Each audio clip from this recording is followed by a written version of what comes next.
नमस्कार साथियों, रीट पात्रता की एग्जाम देने वाले सभी विद्यार्थियों को अग्रिम शुभकामनाएं। स्वागत है आप सभी का आपके अपने YouTube चैनल जीके बिडुलिया पर।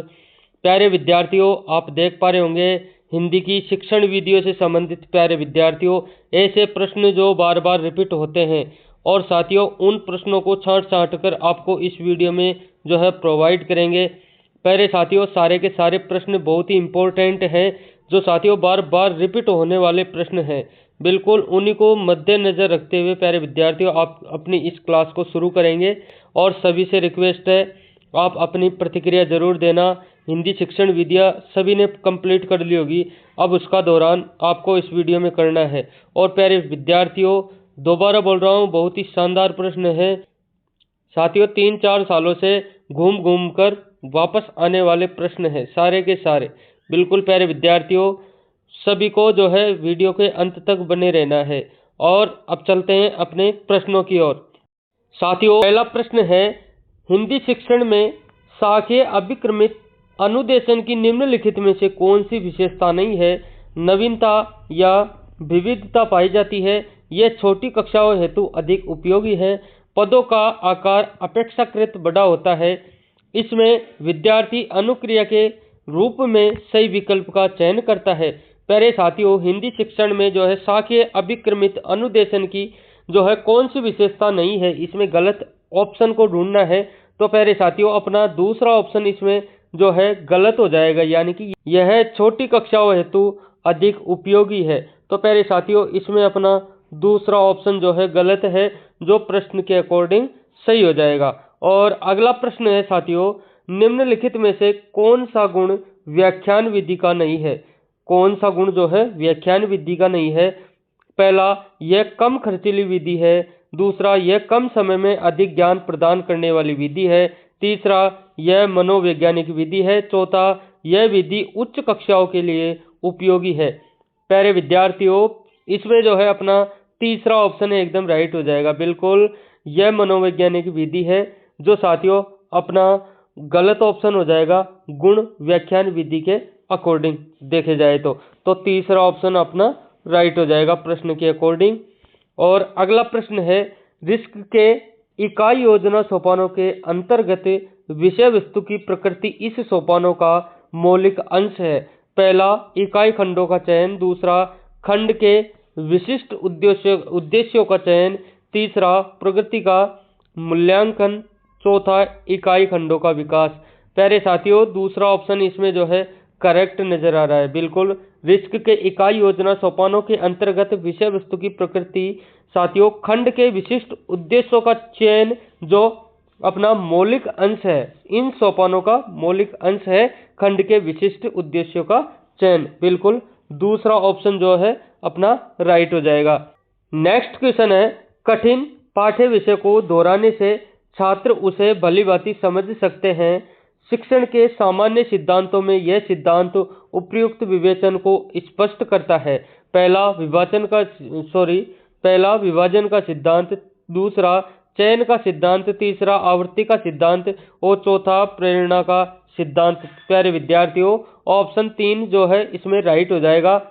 आवृत्ति का सिद्धांत जो है शिक्षण के सामान्य सिद्धांतों में यह सिद्धांत बहुत ही ज्यादा उपयोगी है और साथियों इसमें कठिन अपने पाठ्य विषय को दोहराने से छात्र उसे भलीभांति समझ सकते हैं, इसलिए अपना तीसरा ऑप्शन एकदम राइट हो जाएगा।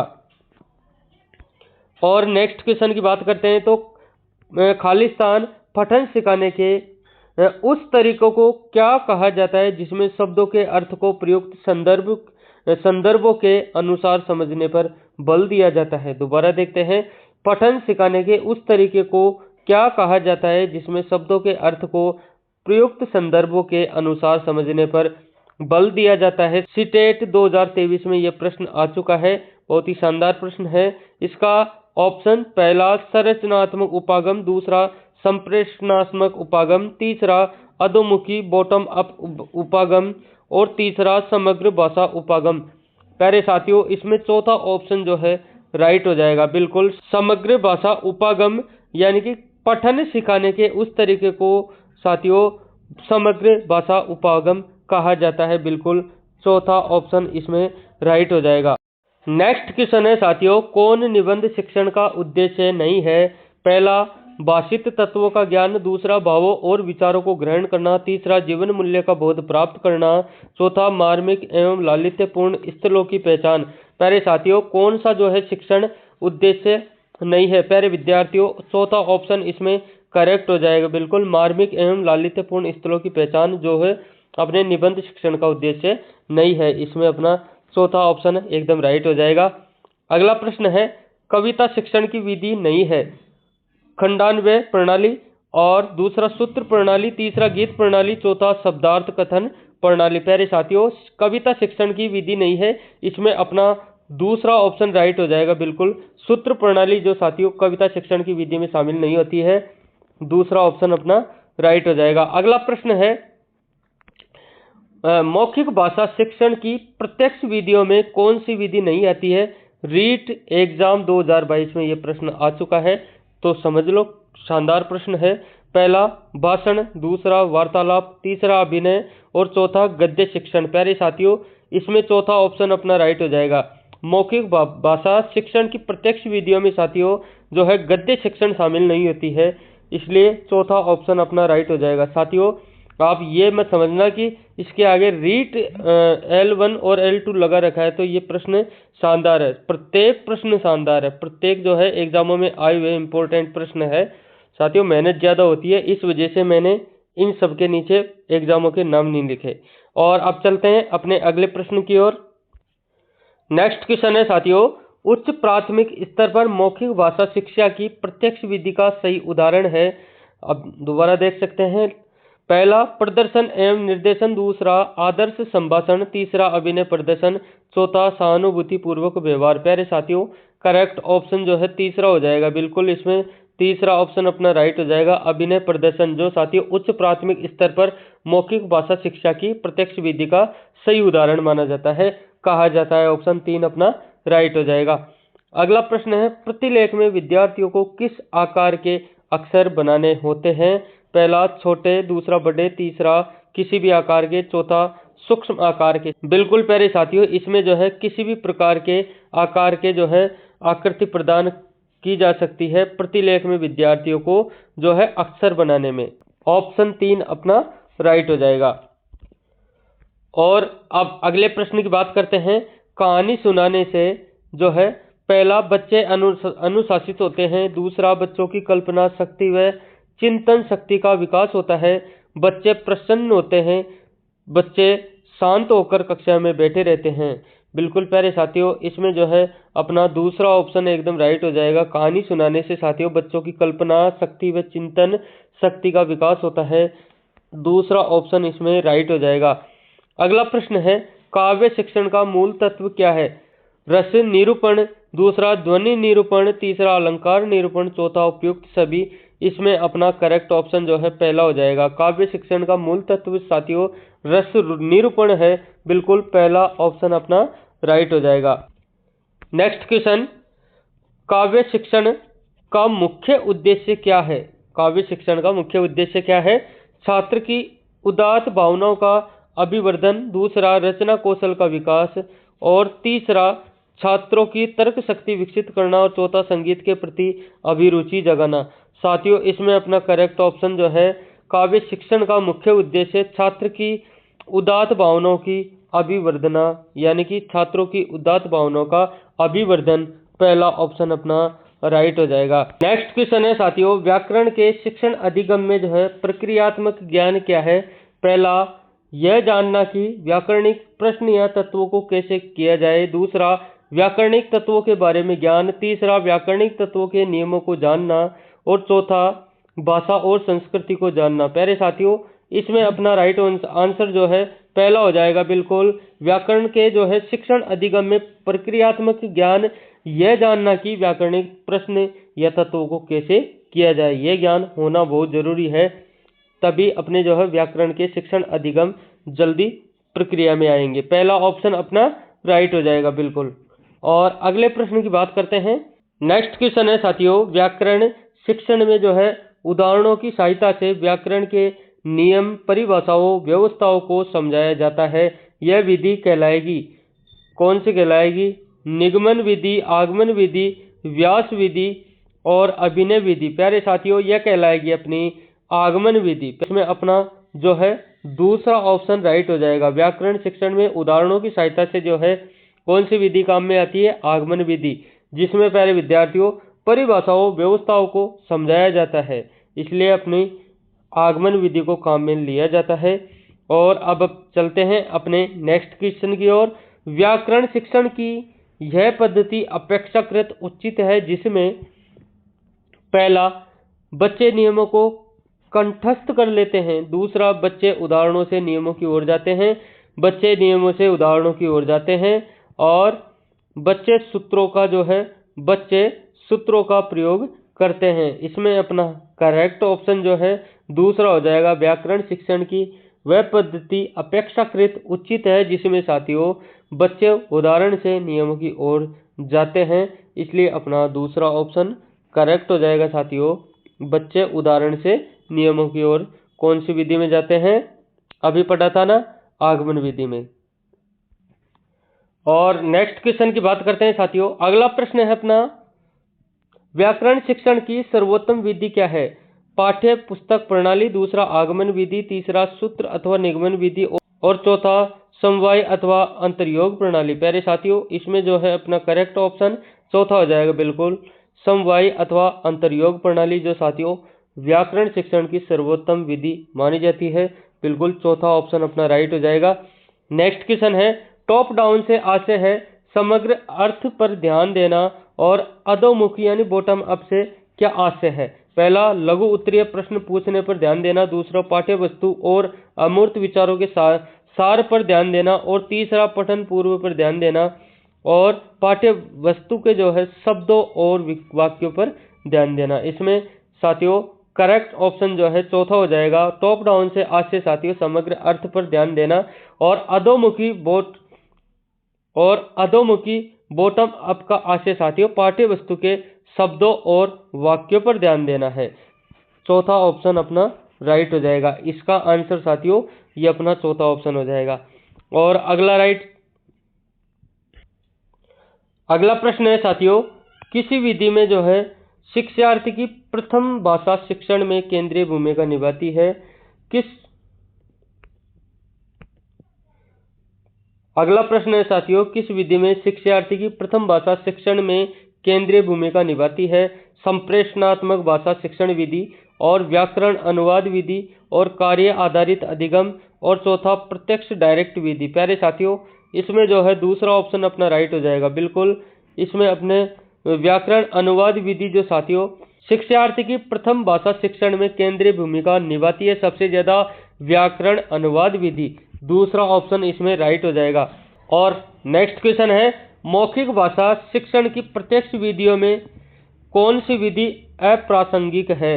वार्तालाप, भाषण, गद्य शिक्षण, अभिनय। इसमें साथियों ऑप्शन 3 राइट हो जाएगा। गद्य शिक्षण साथियों जो है मौखिक भाषा शिक्षण की प्रत्यक्ष विधियों में से जो है अप्रासंगिक है गद्य शिक्षण।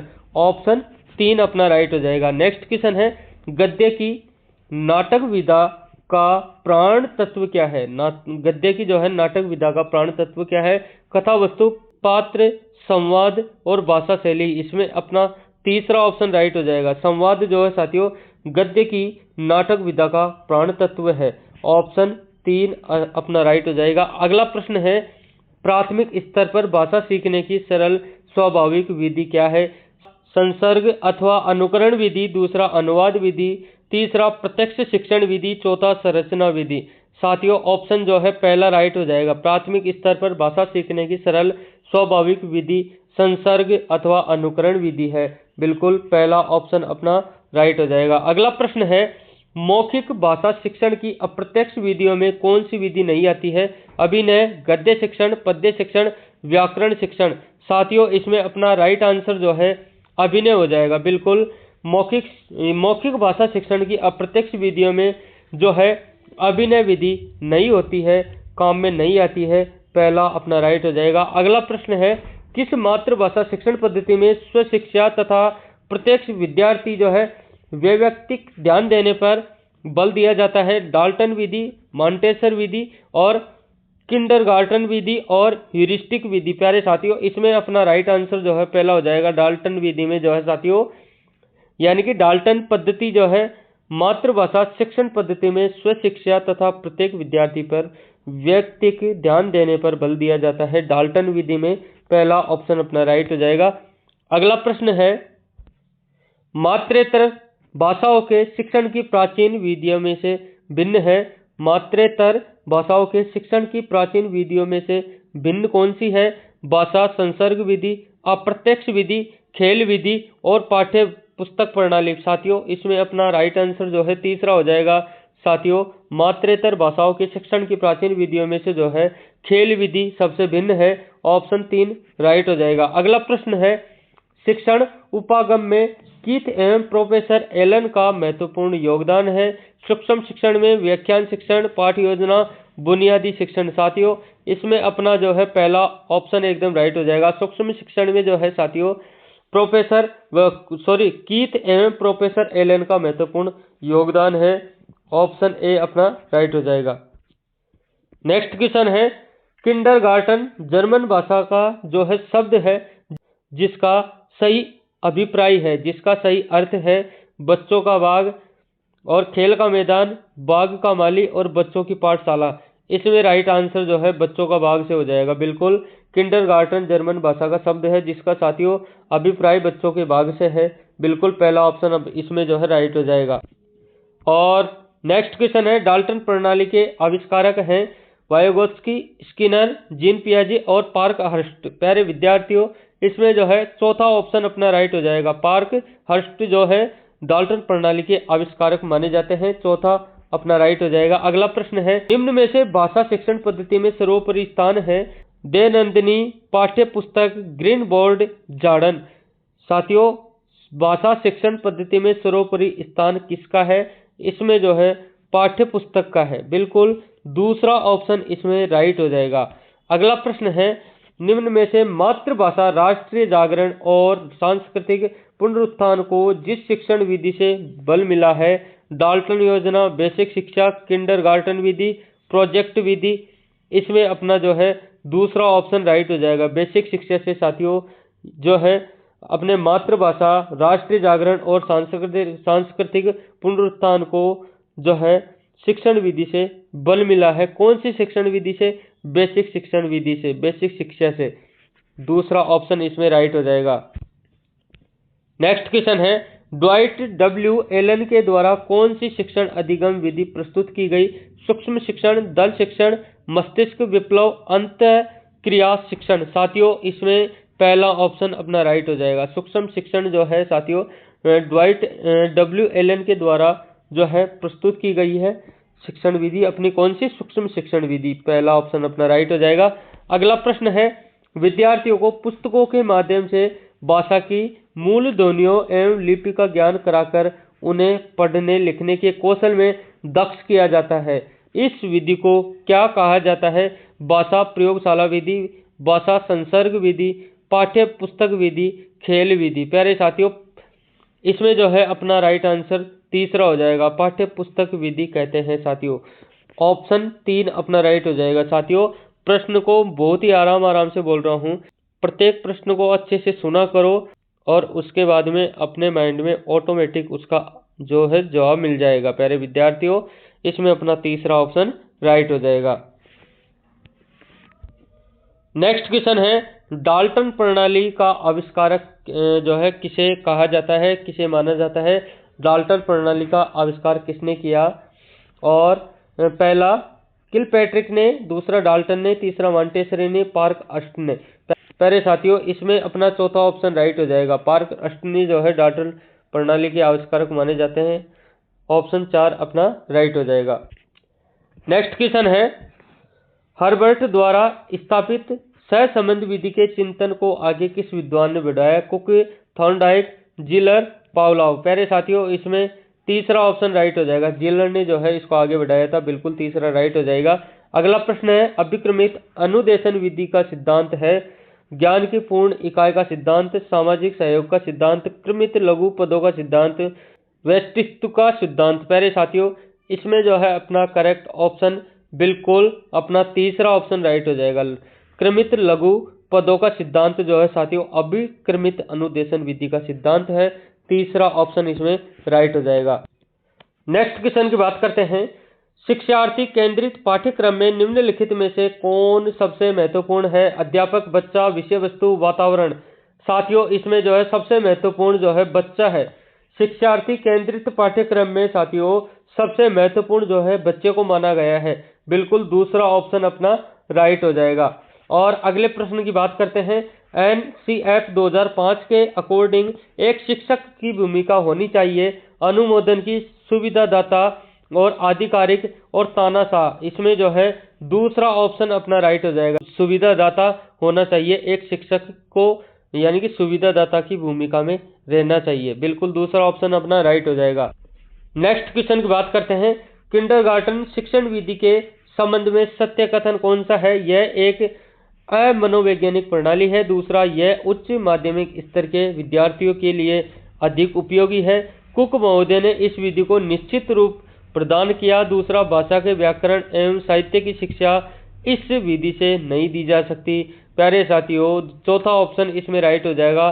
किंडरगार्टन शिक्षण विधि के संबंध में साथियों सत्य कथन अपना चौथा हो जाएगा। बिल्कुल ऑप्शन 4 यानी कि भाषा के व्याकरण एवं साहित्य की शिक्षा इस विधि से नहीं दी जा सकती है, इसलिए चौथा ऑप्शन अपना राइट हो जाएगा। अगला प्रश्न है। बेसिक शिक्षा प्रणाली में भाषा की शिक्षा निम्नलिखित में से किस माध्यम से दी जा सकती है? केवल किताबी ज्ञान से, सामाजिक पर्यावरण से, प्रगति सूचक लेखाचित्र से, इनमें से कोई नहीं। प्यारे साथियों सामाजिक पर्यावरण से जो है बेसिक शिक्षा प्रणाली में भाषा की शिक्षा सामाजिक पर्यावरण के माध्यम से दी जा सकती है। ऑप्शन 2 अपना राइट हो जाएगा। नेक्स्ट क्वेश्चन की बात करते हैं। भाषा शिक्षण के संदर्भ में व्यक्तिक अनुदेशन प्रणाली की क्या सीमा है? इसमें विद्यार्थी को भाषा के तत्वों का ज्ञान प्रभावी रूप से करवाया जा सकता है।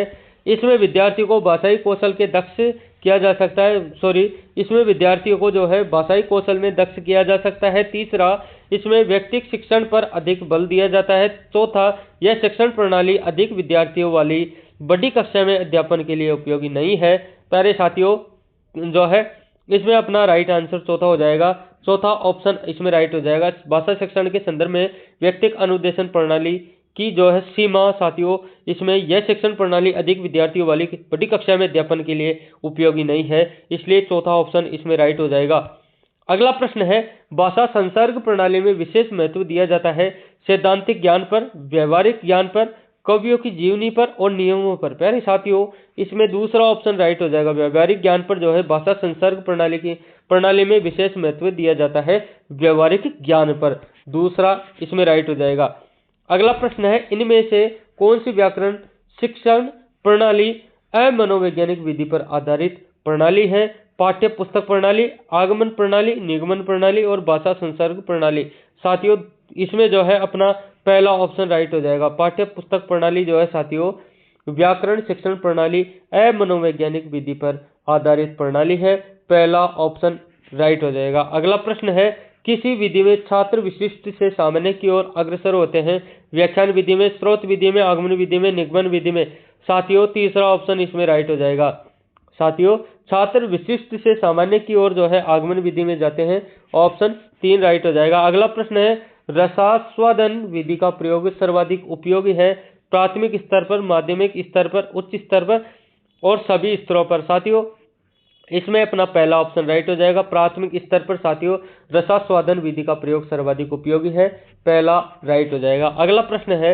रसास्वादन विधि आधारित है अर्थ पर, भाव पर, कला पर, रस पर। इसमें जो है प्यारे विद्यार्थियों चौथा ऑप्शन राइट हो जाएगा। रस पर जो है रसास्वादन विधि आधारित है।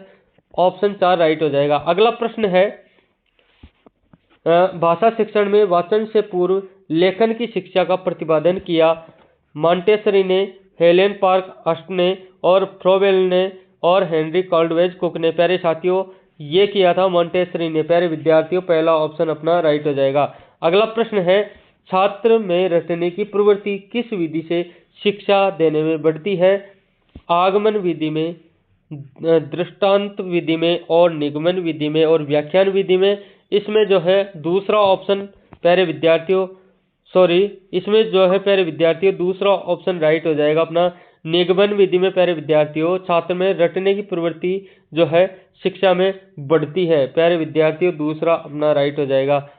अगला प्रश्न है, किस शिक्षण विधि में छात्र छात्राओं को उत्तम लेखकों की रचनाएं पढ़वाई जाती है जिससे वे भाषा के शुद्ध रूप को जान सके? अनुकरण विधि में, वाचन विधि में, वाचन विधि में और भाषा संसर्ग विधि में। प्यारे साथियों इसमें अपना दूसरा ऑप्शन राइट हो जाएगा, यानी कि ये दोनों अपने राइट हो जाएंगे। और अगला प्रश्न है, कौन सी शिक्षण पद्धति जो है हिंदी शिक्षण के लिए बहुत ही उपयोगी है? प्रदर्शन विधि, आगमन निगमन विधि, हरवर्टीय विधि और उपयुक्त सभी। प्यारे साथियों इसमें यानी कि ये तीनों की तीनों जो विधियां जो है बहुत ही महत्वपूर्ण है शिक्षण पद्धति की हिंदी शिक्षण के लिए। सबसे उपयुक्त जो है प्रदर्शन विधि और निगमन और आगमन और हरवर्टीय विधि, यानी कि उपयुक्त सभी। चौथा ऑप्शन अपना राइट हो जाएगा। और अपना आज का अंतिम प्रश्न है, आत्मीकरण के पश्चात अर्थ ग्रहण में सहायता की दृष्टि से कौन सा वाचन उपयुक्त है? अनुकरण वाचन, समवेत वाचन, मौन वाचन और आदर्श वाचन। साथियों तीसरा इसमें राइट हो जाएगा। मौन वाचन जो है साथियों आत्मीकरण के पश्चात अर्थ ग्रहण में सहायता की दृष्टि से मौन वाचन बहुत ही उपयोगी है, बहुत ही महत्वपूर्ण है। तीसरा ऑप्शन इसमें राइट हो जाएगा। तो साथियों ये थे अपने रीट पात्रता के लिए हिंदी शिक्षण विधि से इम्पोर्टेंट प्रश्न। प्यारे साथियों अगले वीडियो में जो है आपको कंप्लीट इम्पोर्टेंट वीडियो जितने भी रिपीट होने वाले प्रश्न हैं सारे के सारे आपको कल प्रोवाइड करवा दिए जाएंगे। अपने कल के वीडियो में जो है ये प्रश्न सारे कंप्लीट हो जाएंगे। प्यारे साथियों हमारे इस सेशन को शेयर जरूर कर देना, आपसे रिक्वेस्ट की थी, और हो सके तो इस वीडियो को लाइक कर देना। बहुत मेहनत करनी पड़ती है प्यारे विद्यार्थियों, तब जाके आपको प्रोवाइड करते हैं बिल्कुल। और अब मिलते हैं अपने नेक्स्ट वीडियो में नए कंटेंट के साथ। धन्यवाद।